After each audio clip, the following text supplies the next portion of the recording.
Ladies and gentlemen, happy Tuesday, and I hope your week is getting off to a good start. We are just starting our week off at the Stones and Bones Rock Shop in Billings. They open on Tuesday and they close Saturday from noon to 6 o'clock. So if you guys are in the Billings area, go and check it out. It's at 701 24th Street West, Billings, Montana, attached to the Bodyworks Tattoo and Piercing Building. That being said, my name is Cdale Enick. I have a page on Facebook called Fallen Hour. We also have a web show at Fallen Hour Radio. You guys can find us on Spotify, Anchor, wherever you guys are podcasting on. And we talk about lore, horror stories, and all these weird stories that are rooted in culture. That being said, this is the Stones and Bones podcast, and I am really excited to launch this. And this has been a learning experience for myself. I have been podcasting probably for the past 2 years with Fallen Hour.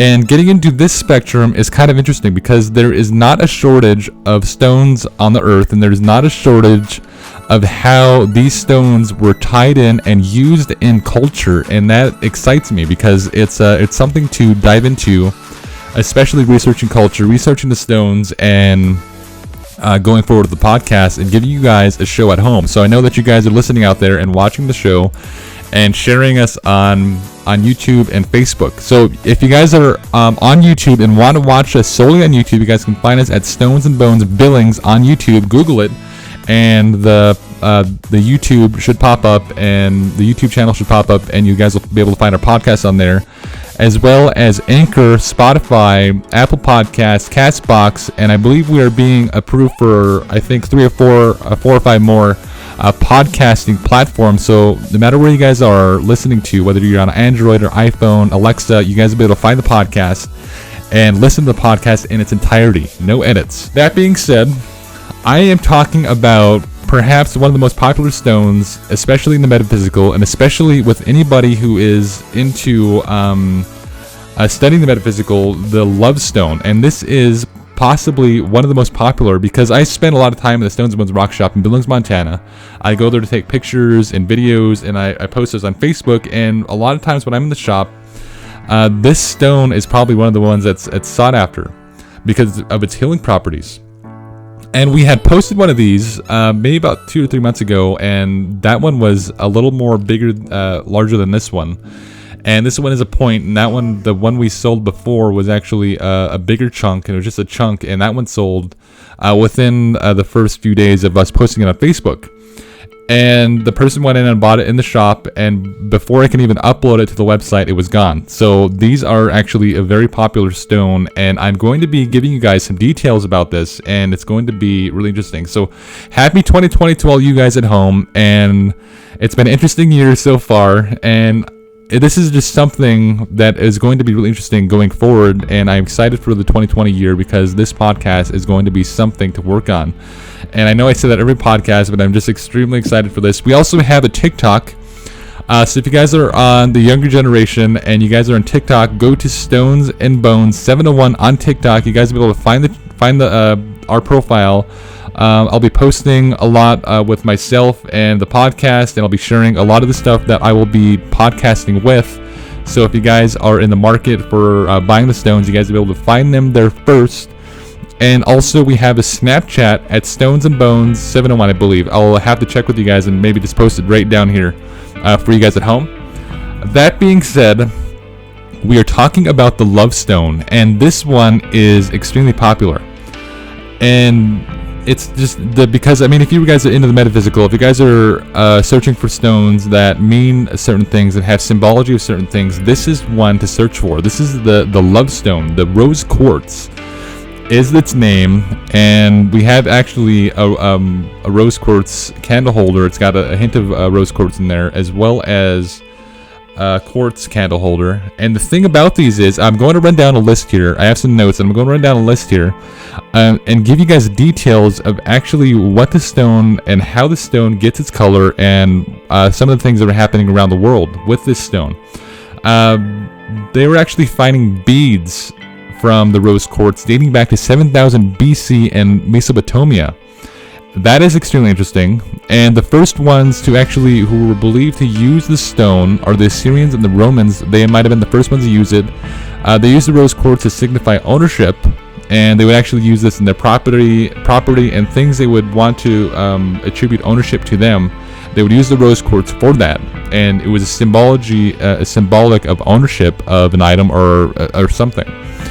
The Egyptians believed this to signify beauty and prevent aging, and there's a reason for that. I'm going to be giving you guys a story coming up here soon of why that is, and why this is called the love stone, because there were so many cultures around the world that believe this to be the love stone. Believe this is strengthened relationships and to be a soothing stone also in the house. The rose quartz jewelry was known to be crafted by the Syrians around 800 BC. So this was a stone that was used a lot with jewelry, and it was used a lot with practices with medicine and things of that nature. And the reason it gets its color is I mean, people are one of the big questions is how rose quartz gets its color, how all these other stones get their color, like amethyst and green amethyst, and all these other, like the golden healer we had on the last podcast. One of the things and one of the questions is how it gets its color. So it starts out as a quartz crystal, the stone, and if there is a presence of titanium in the area around the quartz, it turns it this pink color, and I don't know why that is. And that is why you see, like in this candle holder, that there's quartz, but there's also a hint of rose quartz, and that just means that there was a hint of titanium around where this was mined. That is kind of interesting. It's kind of cool to see those spectrums and it's kind of there's a divide between the rose quartz and the quartz itself. In 1966, the rose quartz was designated the state mineral of South Dakota. You can find these in Madagascar, South Africa, Brazil. The hardness level on these, if you guys are interested in that, is a 7. This is actually the January birthstone, and it is the alternate to the garnet. For all of you at home, we're saying, what? I thought the garnet was the January birthstone. It is, but this is actually the substitute for that. So, and it signifies a lot of things, especially with love and relationships, and this could possibly be a good a gift for those celebrating birthdays in January. So happy birthday to all of you guys celebrating at home, and this could be your birthstone. You guys can actually take this and adopt this as your birthstone to substitute for the garnet, and just to stand out a little bit or be different. It's attributed to the Scorpio. The planet it's attributed to is Venus. The element that it is attributed to also is water. And one thing about the rose quartz is you don't want to place this in your window. You don't want to place this outside or anywhere where there's extreme light inside your home. The reason is this will actually start fading and return to its original state, which is just a regular quartz. It'll start turning white. Interesting. Now, one of the things about the rose quartz is this is tied deeply into culture and deeply into the Greek culture and Greek mythology. And I'm going to tell you a story of one of the reasons why this is actually called and attributed to love and relationships. And it is called the love stone by many. I mean, if you Google this on YouTube or Google, everyone who talks about the rose quartz starts off saying this is the love stone, and there's a reason for it. So in Greek mythology, there was the Greek god of war of Ares, and he was the husband to Aphrodite, and Aphrodite was the goddess of love. And Aphrodite also signified beauty, and there was kind of a conflict with them because Ares grew jealous and hatred for the god of fertility, Adonis, and he was also playing a key role in Aphrodite's heart. So they actually had love interest. So this kind of conflicted Ares, and he was torn by jealousy and torn by hate, and he turned himself into a wild ferocious boar, and attacked Adonis. And this was the god of war going after the god of fertility. And he turns himself into a boar, attacks Adonis, and wounds him, draws blood, and Aphrodite, she is stricken by this, and she is really hurt by this, and she sees that Ares has attacked Adonis, and Adonis is hurt and he's bleeding. And she is stricken by this, and she actually runs to his side, and she cut herself on a rear brush. I'm not sure what that is, but I'll be posting that inside of the video. Hopefully I can find an image of it and show you guys what that is. And she cut herself on this brush, and she ran to his side, and she starts to bleed, and her blood starts to mix in with Adonis's blood, and the blood is dripping onto a nearby quartz. And in Greek mythology, you guys will learn that they attributed a lot of these colors, with like the amethyst and the rose quartz, to some sort of travesty, some sort of traumatic event, and that is how we got the color. And that is believed to be where we get the color of rose quartz, because it was their blood mixed together, was bleeding onto this quartz, and it turned it a pinkish color. And in the Greek mythology, it said it was turned into a dusty pink, and signifying the pink hue of rose quartz. And the story goes on to Zeus, and Zeus saw the sorrow and lost love of Adonis and Aphrodite. He took pity on them, and he vowed that he would bring them back 6 months out of the year. So every year he would bring them back, and so that they could be together, because they were both apparently, I believe that they were both killed in this event. And rose quartz became a symbol of love shared, love lost, and love restored. And it is still symbolic to this day in the Greek culture and Greek mythology.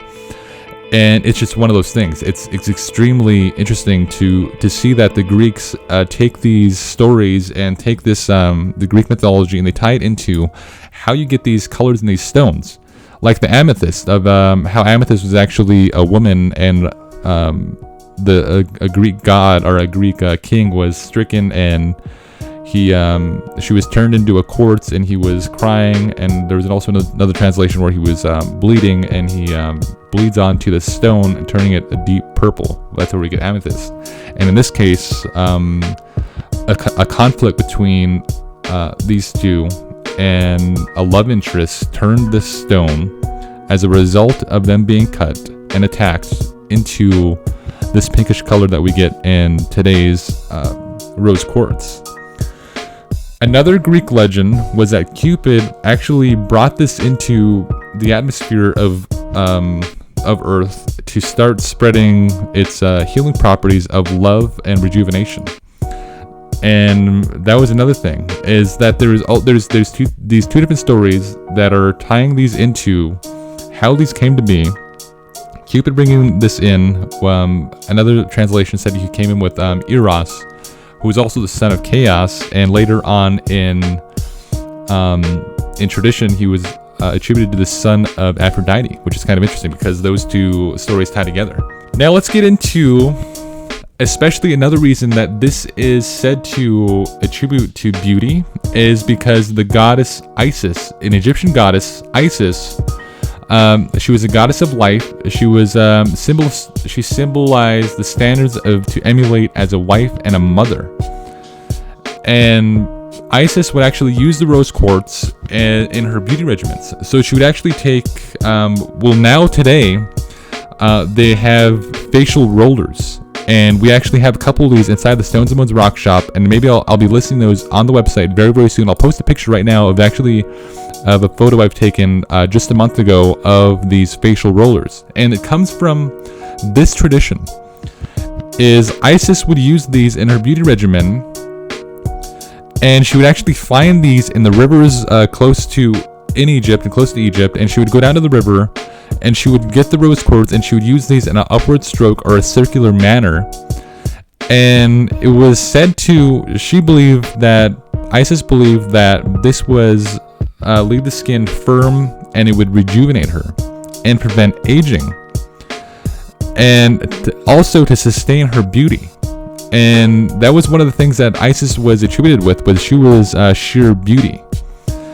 And when she would complete her regimen in a river, she would leave. But there was a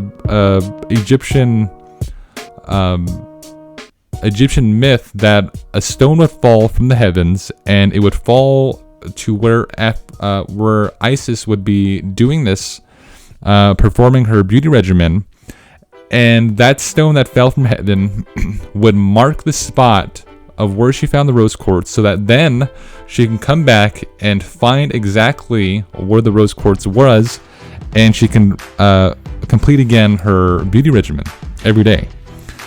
And the funny thing about the Grand Canyon is that it is named the Temple of Isis, the Isis Temple, and nobody knows why, but they actually find some rose quartz there, but it is not top grade rose quartz. But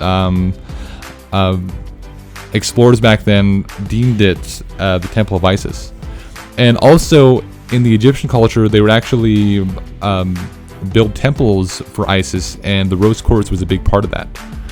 And it's really cool because, I mean, in today's day and age, we have these facial rollers, like I said, I mentioned, and I showed you guys a picture, and people come in and they really believe in this story, and a lot of times they don't know why they believe that this facial roller, and this is actually used in the beauty world as well, is the rose quartz. They'll use these, and they'll use it in a circular motion, an upward motion, and a lot of times they don't know why. And now you guys know why, is because it is attributed to the goddess Isis, and she was sheer beauty, and she maintained her beauty with the rose quartz. Another cool thing about the rose quartz is it is used in carvings in China, and it is attributed mainly with feng shui. And it is also said to be a love stone, represents rejuvenation, strength of love, and also to strengthen relationships. And also it is said to be a soothing stone. So in Chinese culture, they would actually take these and set this inside their house, and set, like I mentioned with other healing stones, you set the side of a room, and it is said to be a soother and to combat negative energy. And it's just one of those stones that is truly unique, especially in culture. And it is a stone that I know that a lot of you pay attention to at home, and I hope that you guys pay attention to it, even more so that you know some of the backstories of why this is called the Love Stone. And it's just an extremely, extremely interesting stone. So that being said, this one I'm holding right now will actually be uploaded to the website, and you guys will be able to purchase this one. And if you guys are seeing the podcast and you guys want first dibs on this stone, please inbox the page.